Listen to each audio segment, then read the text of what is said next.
रावण बोला तो फिर ब्रह्मा जी बोले और कोई वरदान मांगो। शंकर जी खड़े, ये इनके डिपार्टमेंट की बात है कि तुम न मरो, ये तो संभव नहीं है।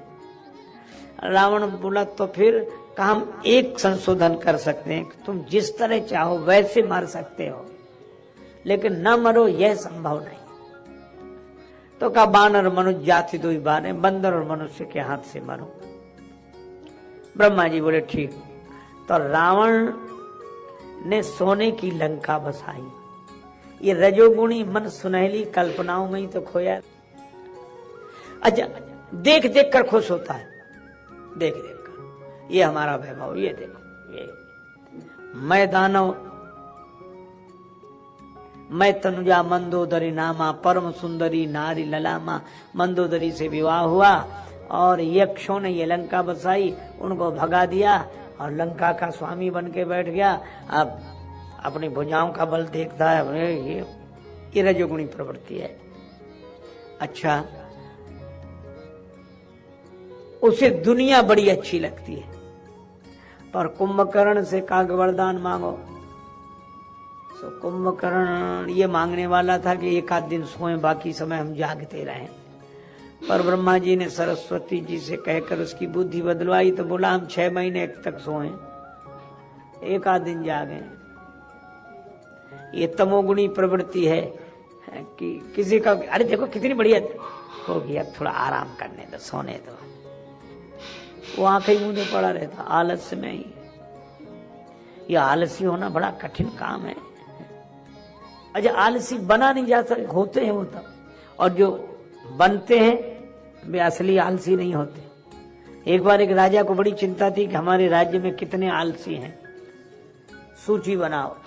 सूची बनवाई गई, लेकिन समस्या का समाधान नहीं हुआ। मंत्री ने कहा कि ऐसे किन-किन की कौन कहेगा कि हम आलसी हैं, और आलसी तो सबसे पहले ये कहेगा हम काहे को आलसी, यही है। तो क्या करें? तो मंत्री ने सुझाव दिया कि आलसी घर बनवा दो आप। आलसी घर, घास फूस के झोपड़े बड़े आरामदायक बनाए गए और मुनादी कराई गई पूरे शहर में, आलसियों के लिए पहली बार सुनहरा अवसर। ये घर तैयार है, आराम से आके रहो, शर्त एक ही है, यहाँ कुछ कर नहीं सकते, वहीं भोजन, वहीं पानी, वहीं आराम, सब कुछ वहीं। अब ऐसा मौका छोड़े कौन? दूसरे ही दिन सब आलसी घर भर गए। हाउसफुल का बोर्ड लगाना पड़ा बाहर। लोग प्रतीक्षा में थे, वेटिंग में थे कि किसी का कैंसिल हो तो हमें। राजा ने तो सिर पकड़ लिया कि इतने आलसी जिस देश में हो उसकी क्या प्रगति होगी, राजधानी में इतने आलसी। मंत्री ने कहा हुजूर ये एक भी नहीं है, मुश्किल से एक आध होगा कोई नहीं। तो कैसे पता करें? बोले आग लगवा दे। बुढ़े ही थे, अब आग लगी तो कैसे ही आलसी हो, कौन बना रहे उसमें, सब भाग गए। लेकिन आश्चर्य 2 पड़े थे उसमें, वो नहीं आते। उनको चिलम पीने की आदत थी, तो एक दूसरे से कह रहा था कि अब तो झोपड़े में ही आग लग गई, उठकर चिलम जला ले। दूसरा बोला वहां तक कौन जाए, आग तो खुद यहीं तक आई जा रही है। मंत्री ने कहा कि महाराज यही 2 हैं, बाकी हो ही नहीं सकते।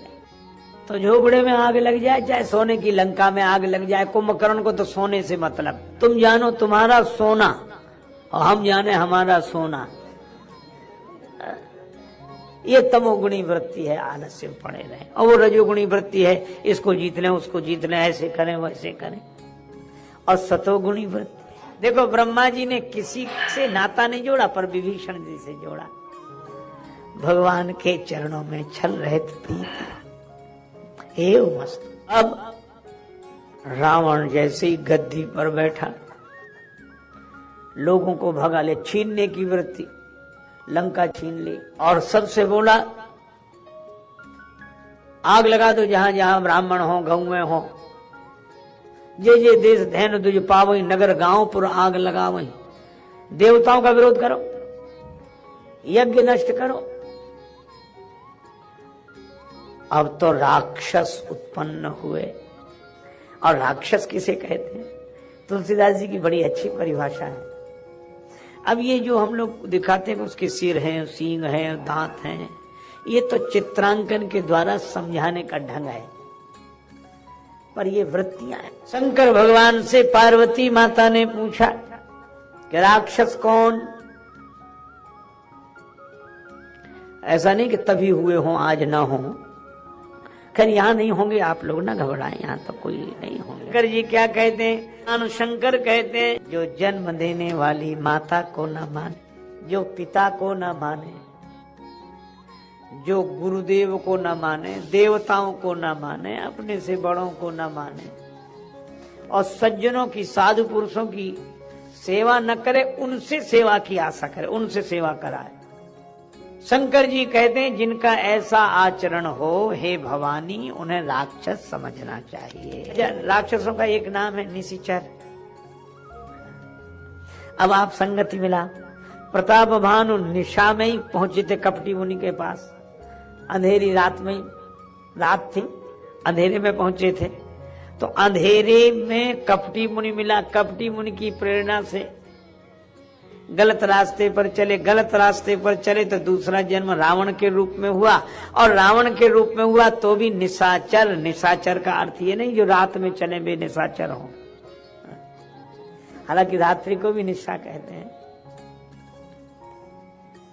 पर इसका सहज अर्थ यह है, निशा से यहां अर्थ लेना चाहिए अंधकार।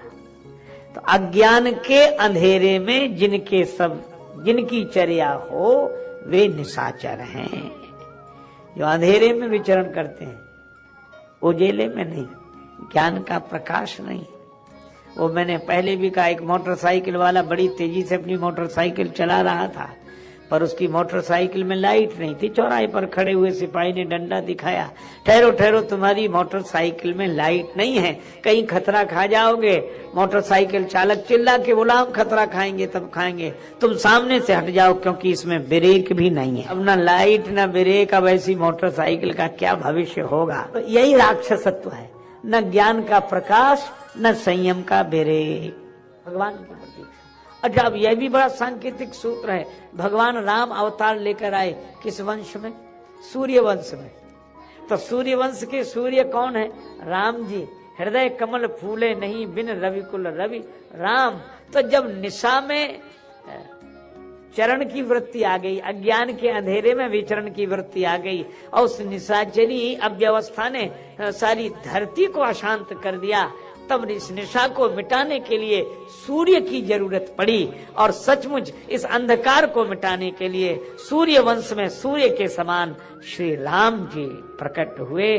उदित उदय गिरी मंच पर रघुवर बाल पतंग, क्योंकि रात्रि बिना सूर्य के नहीं मिटेगी और रावणत्व बिना श्री राम के नहीं मिटेगा। यह कथा संकेत देती है। तो अधर्म की रात्रि में धर्म का सूर्य बनकर भगवान आए। तो हमने ये कथाएं सुनी स्वामी राजेश्वरानंद जी महाराज द्वारा। बहुत ही सुंदर तरीके से इन कथाओं का वर्णन उन्होंने किया है। उम्मीद है आपको ये कथाएं बहुत पसंद आई होंगी। अगर आपको ये कथाएं पसंद आई हैं तो चैनल को सब्सक्राइब कीजिए, वीडियो को लाइक और शेयर कीजिए, ताकि इस तरह की प्रेरक और हास्य कथाएं हम आपके लिए लेकर आते रहें। आपका बहुत बहुत धन्यवाद।